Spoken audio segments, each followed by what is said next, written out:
ng mga ito pababa ng bundok. Sabi ni Benji, kaya raw niyang magbuhat ng 2 sako. Merong 3 malalaking bata, tsaka may 3 maliliit. Yung 3 malalaking bata, tigda-2 silang sako. Tapos may 3 maliliit na bata, tigisa silang sako. May isa pang naiwan, ako na lang ang bubuhat yun. Subukan natin. Tapos, ibababa lang namin sa paanan ng bundok yung mga sako kasi meron pang naiwan. Pwede pa? Kailangan punong-puno?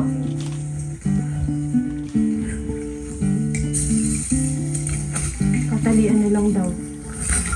Matapos ang 1 oras, napuno na rin namin ang mga sako. Maitim na ang aming mga kamay.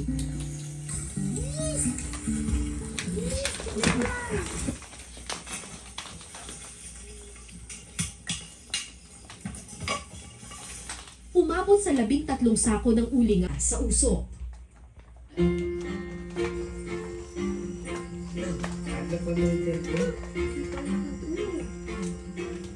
Pagsapit ng gabi, saging at asin ang ulam namin.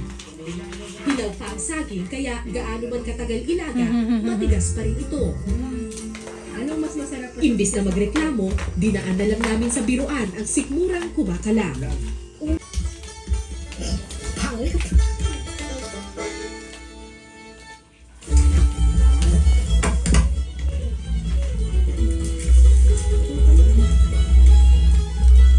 Sinabawang taklong at patuka sa manok ang aming tanghalian.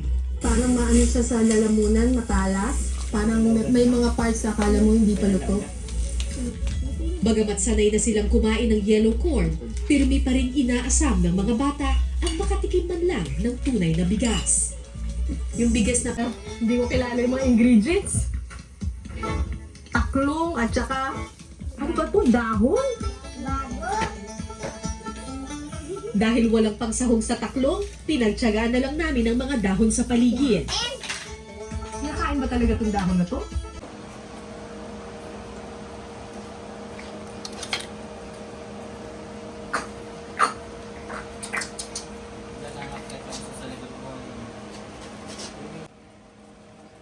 Oh, mga pare, magbibilyar na tayo. Dali, bilyar na kayo. Yun.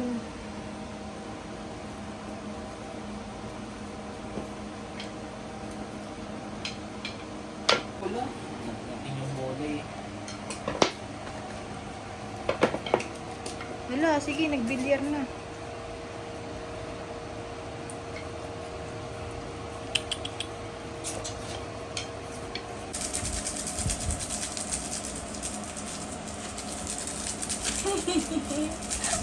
Laki ng tiyan.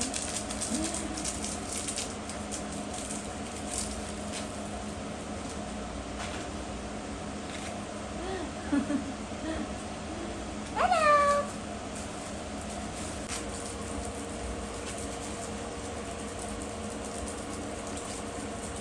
Sexy back. Sexy back! Hello! Sexy back ah.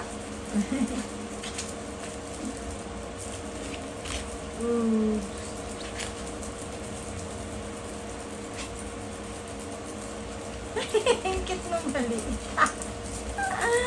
Ang cute na maliit.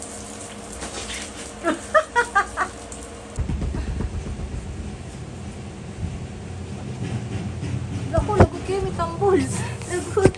May tambol, lagot.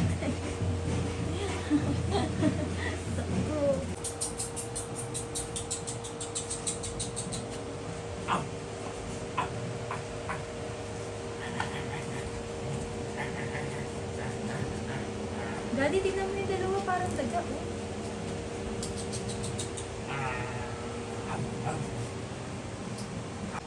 Ow! Ow! Ow!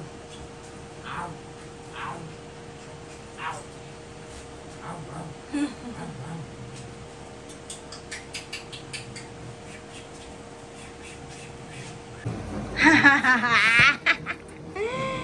Ano? Ano yung tambol? Tambol. Baby! Meow!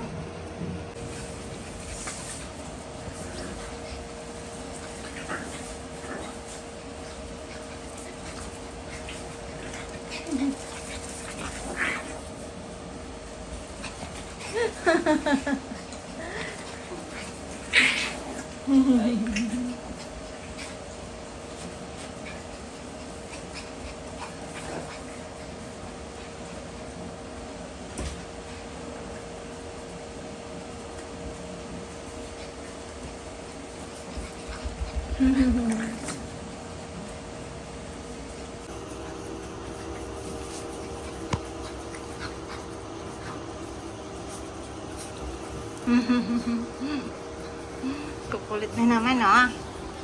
Ang kukulit na naman, oh. Ow! No!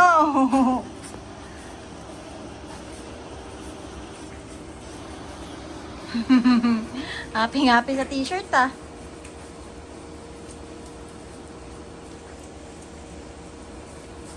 Boost.